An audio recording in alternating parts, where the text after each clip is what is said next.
Ayon sa Pag-asa, southwest monsoon o habagat nakakaapekto pa rin sa western section ng southern Luzon. Wala namang bagyo o low pressure area na minomonitor sa loob at labas ng Philippine Area of Responsibility na maaaring makaapekto sa ating bansa. Ngayong araw, ang Palawan, Occidental Mindoro, Aklan at Antique asahan na maulap na halangitan na may kalat-kalat na pag-ulan at thunderstorms dahil sa nasabing habagat.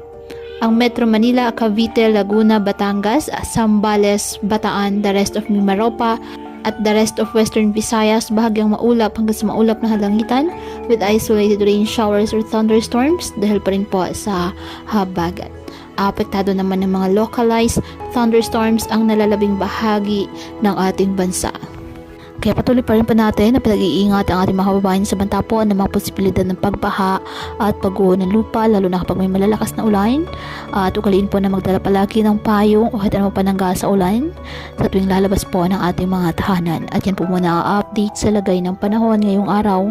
Muli patuloy po tayo na mag-ingat at palaging tandaan, God loves you. Stay safe and God bless.